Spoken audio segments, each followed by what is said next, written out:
नमस्कार दोस्तों, स्वागत है आपका आपके चैनल सरकारी जानकारी में। तो देख सकते हैं आरआरबी ग्रुप डी की वैकेंसीज़ के फॉर्म्स भरना स्टार्ट हो चुके हैं। तो इसकी स्टार्टिंग डेट है 31 जनवरी 2026।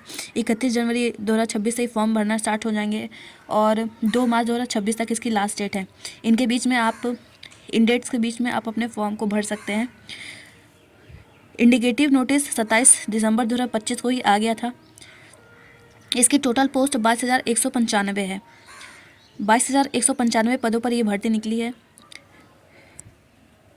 अगर फॉर्म गलत भर गया है आपका तो उसके बाद करेक्शन की डेट 5 मार्च 2026 करेक्शन की डेट है। अगर हो सके तो गलती ना के बराबर करिएगा, ना के बराबर क्या, बिल्कुल भी गलती मत करिएगा आप लोग। अगर बाई चांस अगर आपकी गलती हो जाती है तो 5 मार्च करेक्शन डेट होगा तो आप लोग, लेकिन उसके साथ आपको फ़ीस भी देनी पड़ेगी। 5 मार्च 2026 से 14 मार्च 2026 तक इसका फॉर्म करेक्शन डेट है। तो इसके साथ आपको फ़ीस भी लगेगी एक्स्ट्रा, तो इसलिए आप लोग गलती मत करिएगा, ठीक है। करेक्शन फ़ीस, जिसे हम मॉडिफिकेशन फ़ीस भी कहते हैं, ये लगेगा आपका। और इसकी क्वालिफ़िकेशन है आरआरबी ग्रुप डी के फॉर्म को भरने के लिए क्वालिफ़िकेशन 10th पास वाले बच्चे भर सकते हैं, या आपने ITI कर रखी है तो आप उस फॉर्म को भर सकते हैं। मिनिमम एज है 18 ईयर्स और मैक्सिमम एज है 33 ईयर्स। अगर आप 18 ईयर्स के हैं कम से कम तो आप इस फॉर्म को भरने के लिए एलिजिबल हैं। और 33 ईयर मैक्सिमम एज है। और कुछ कास्ट वालों को रिलैक्सेशन भी है। तो OBC वालों को 3 साल की छूट है और SC ST वालों को 5 साल की। तो एज रिलैक्सेशन भी है इसमें। भर्ती होने का कंप्लीट प्रोसेस भी मैं आपको बता देती हूँ। पहले तो कंप्यूटर बेस्ड टेस्ट होगा, कंप्यूटर बेस्ड टेस्ट जिसे हम CBT भी कहते हैं। उसके बाद PET यानी कि फ़िज़िकल हमारा होगा, जो मेल्स और फीमेल्स के लिए अलग अलग है, कैटेगरी डिवाइड है। उसके बाद हमारा फ़िज़िकल क्वालिफाई करने के बाद उन बच्चों का DV होगा। उसके बाद मेडिकल होगा, यानी कि 4 चरणों में ये प्रक्रिया पूरी कराई जाएगी भर्ती की। कंप्यूटर बेस्ड टेस्ट, फिज़िकल और डॉक्यूमेंट वेरिफिकेशन और मेडिकल। उसके बाद अब जो आप लोग सर्टिफिकेट बनवाएंगे वो OBC और EWS का जो सर्टिफिकेट होगा वो 1 अप्रैल 2025 से 2 मार्च 2026 के बीच का बना होना चाहिए। अगर इसके बीच का नहीं बना रहेगा तो ये आपको दिक्कत आ सकती है डॉक्यूमेंट वेरिफिकेशन में, आप माना नहीं जाएगा। इसलिए आप लोग 1 अप्रैल 2025, अगर आप अभी भी टाइम है आपके पास, आप बनवा सकते हैं। OBC और EWS वालों के लिए ये है। और SC ST वालों के लिए कोई प्रॉब्लम नहीं है, आपका सर्टिफिकेट कभी बना होगा थोड़ा टाइम बाद पहले का भी, तो भी कोई प्रॉब्लम नहीं है। और OBC वालों का एक मैटर है, सर्टिफिकेट सेंटर लेवल का होना चाहिए, ठीक है। सेंटर लेवल का, स्टेट लेवल का नहीं होना चाहिए OBC वालों के लिए। तो इस बातों का भी आप लोग ध्यान रखिएगा, सर्टिफिकेट सेंट्रल लेवल का होना चाहिए। आप लोग सेंट्रल लेवल का बनवाएगा, ये आपके ऊपर होता है कि आपको सेंट्रल लेवल का बनवाना है कि स्टेट लेवल का। आप जब बनवाने जाते हैं तो आपको वहीं पे बताना होता है, तो वो लोग बना के दे देंगे सेंट्रल लेवल का। उसके बाद हम लोग अपनी एग्ज़ाम देख लेते हैं। एग्ज़ाम 100 क्वेश्चन हमारे एग्ज़ाम में होता है। 100 क्वेश्चन आपसे पूछे जाएंगे, 90 मिनट की ड्यूरेशन होगा और 1/3 की नेगेटिव मार्किंग होगी, ठीक है। और 100 क्वेश्चन में से क्या क्या पूछा जाएगा, मैथ के 25 क्वेश्चन होंगे, साइंस के 25 क्वेश्चन होंगे और जनरल अवेयरनेस के 20 क्वेश्चन होंगे, रीजनिंग के भी 30 क्वेश्चन होंगे। मैं एक बार और बता देती हूँ, लिख लीजिएगा, आप लोग कहीं नोट कर लीजिएगा। मैथ के 25 क्वेश्चन, साइंस के 25 क्वेश्चन और 20 के जनरल अवेयरनेस के क्वेश्चन, रीजनिंग के 30 क्वेश्चन। अच्छे से नोट कर लीजिए इसको, यहीं से आप लोग तैयारी करिएगा, ठीक। और यहाँ पे मैं दिखा भी देती हूँ आपको कि इसका सिलेबस में क्या क्या पूछा जाएगा, स्क्रीनशॉट में दे दूँगी, आप लोग उसको स्क्रीनशॉट लेके उसी हिसाब से तैयारी कर लीजिए। अब देख लेते हैं फॉर्म फीस। तो अगर आप जनरल कैटेगरी से हैं और EWS और OBC वाले, 500 रुपये फ़ीस लगेगी। एक बार और बता देती हूँ, जनरल, EWS, OBC 500 रुपये और SC ST फीमेल ट्रांसजेंडर या female SC ST female transgender 250 रुपये। देखिए, ये आपके पैसे वापस भी हो जाएंगे जब आप एग्ज़ाम में बैठेंगे।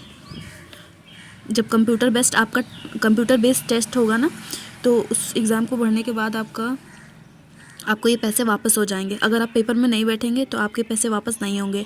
तो जनरल EWS OBC कैटेगरी वालों के 400 रुपये वापस हो जाएंगे, ठीक है। और SC ST फीमेल ट्रांसजेंडर जो 250 रुपये आप लोग की फ़ीस लगेगी, ये पूरी आपकी वापस हो जाएगी, 250 रुपये पूरे वापस हो जाएंगे। उसके बाद सैलरी देख लेते हैं। लेवल 1 के लिए 18,000 बेसिक पे होगा, लेकिन पे कमीशन आने के बाद 55,000 से 60,000 सैलरी पहुंच जाती है, ठीक है, आराम से। अभी फ़िलहाल 35,000 के आसपास without over time, but over time के साथ 50 से 60,000 आसानी से बन जाती है, ठीक है। तो इसका सैलरी भी आपको बेसिक पे इसका 18,000 है, और मैंने आपको बता ही दिया बेसिक पे इसका 18,000 है, बाकी सारे अलाउंस जोड़ के 50-60,000 आराम से हो जाता है, ठीक है।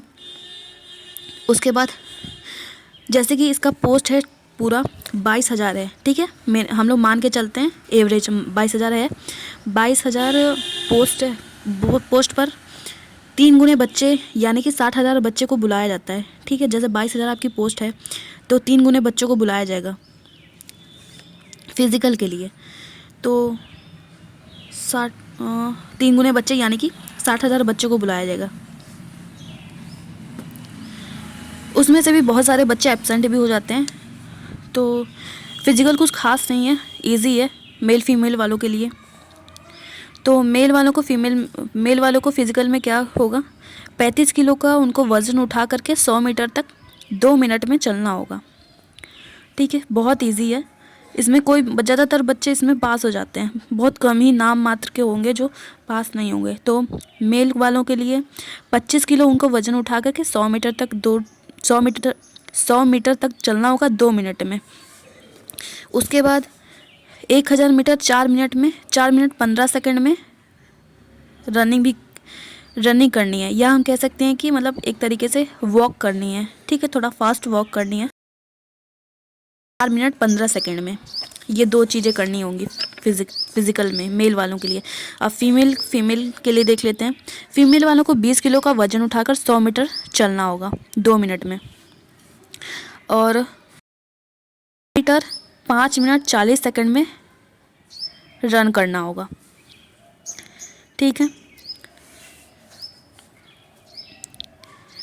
और एक चीज़ और, लाइव फ़ोटोग्राफ जब आप लोग इस फॉर्म को भरेंगे तो आप फ़ोन के कैमरे से लाइव फ़ोटोग्राफ होगा, मतलब रिसेंट की आपकी फ़ोटो खींची जाएगी, और पीछे का बैकग्राउंड वाइट होगा, जिसमें आपको वाइट कपड़े नहीं पहनने हैं, क्योंकि वाइट बैकग्राउंड भी हो जाएगा, वाइट कपड़े भी हो जाएंगे, तो इसलिए वो कॉन्ट्रास्ट के लिए आपको किसी और कलर के कपड़े पहनने हैं, वाइट नहीं पहनना है। और आपको ब्लैक पेन से सिग्नेचर करनी है, ब्लैक पेन से, ब्लू पेन नहीं होना चाहिए, ब्लैक पेन से सिग्नेचर होना चाहिए। और जो सिग्नेचर आप करेंगे वो कैपिटल लेटर में नहीं होना चाहिए। मैं आपको इस पर स्क्रीनशॉट भेज दूंगी आपको कैसे सिग्नेचर करना है। तो अगर आप अपनी मर्ज़ी से कुछ भी कर देते हैं तो वो आपका फॉर्म रिजेक्ट हो जाएगा। इसलिए आपको मतलब लेटर्स जुड़ते हुए सिग्नेचर करने हैं, लेटर्स अलग अलग नहीं होना चाहिए, कैपिटल नहीं होना चाहिए, और बीच में गैप नहीं होना चाहिए, ठीक है। और कटिंग पिटिंग भी नहीं होनी चाहिए। ऐसे फॉर्म को भरना है।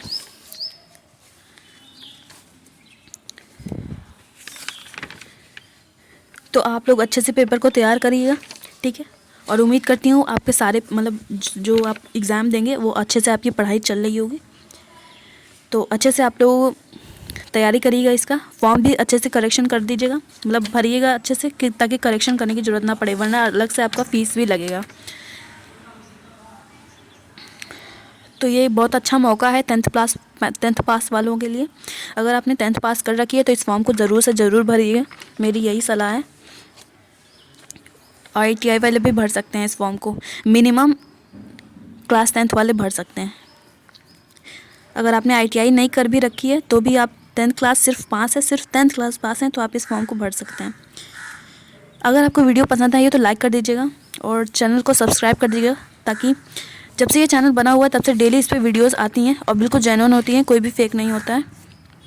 तो इस चैनल को एक बटन दबा करके सब्सक्राइब ज़रूर कर दीजिएगा और लाइक भी कर दीजिएगा पसंद आई हो तो। मिलते हैं नेक्स्ट वीडियो में, तब तक के लिए बाय।